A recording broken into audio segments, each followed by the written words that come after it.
దేశంలోని అత్యంత గౌరవప్రదమైన ఉద్యోగాల్లో ఒకటి కలెక్టర్. ఈ హోదాకు రావాలంటే ఎంతో కృషి, పట్టుదల ఉంటేనే సాధ్యం.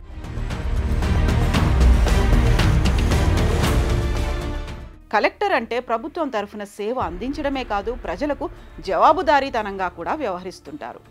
చిన్నప్పుడు చాలా మంది మీరేమవుతారు అంటే ఫస్ట్ చాయిస్ కలెక్టర్ అనే చెబుతారు. ఆ తర్వాత teacher, doctor, engineer, pilot options వెతుక్కుంటారు. కలెక్టర్ ఏం చేస్తాడో, ఎలాంటి అధికారాలు ఉంటాయో తెలియని వయస్సులోనే ఆ అధికారిపై ఎనలేని గౌరవం ఉండిపోతుంది. కలెక్టర్ అంటే కేవలం ప్రభుత్వ ఉద్యోగి మాత్రమే కాదు, ప్రజలకు జవాబుదారీగా కూడా వ్యవహరిస్తుంటారు.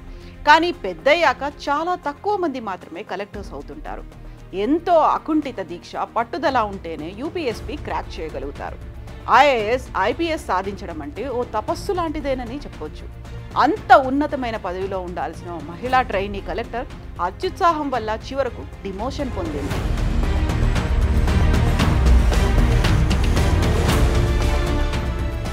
(2023) యూపీఎస్సీ ఫలితాల్లో 841 ఆల్ ఇండియా ర్యాంక్ సాధించింది పూజా ఖేద్కర్.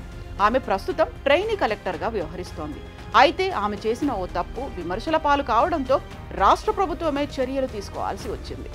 ప్రస్తుతం ఆమె మహారాష్ట్రలోని పూణేలో ట్రైనీ ఐఏఎస్గా విధులు నిర్వర్తిస్తోంది.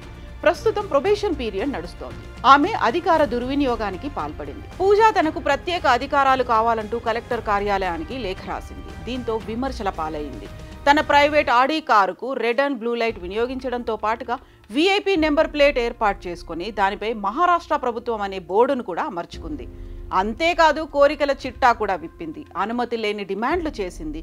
వీఐపీ నెంబర్ ప్లేట్ ఉన్న అధికారిక కారు, వసతి, తగిన సిబ్బందితో అధికారిక ఛాంబర్, కానిస్టేబుల్స్లను ఇవ్వాలంటూ లేఖలో పేర్కొంది.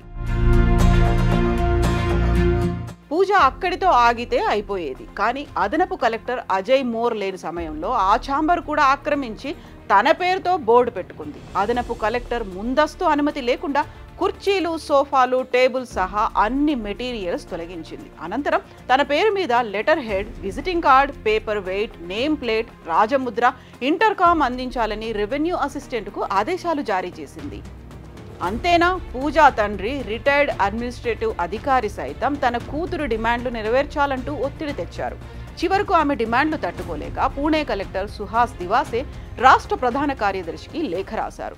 ఆమె చర్యలతో విస్తుపోయిన మహారాష్ట్ర ప్రభుత్వం ఆమెను పూణే నుండి వాషింకు బదిలీ చేసింది. అంతేకాదు, తన ప్రొబేషనరీ పీరియడ్ ముగిసే వరకు వాషింలో సూపర్ న్యూమరరీ అసిస్టెంట్ కలెక్టర్గా పనిచేయాలని ఆదేశాలు జారీ చేసింది.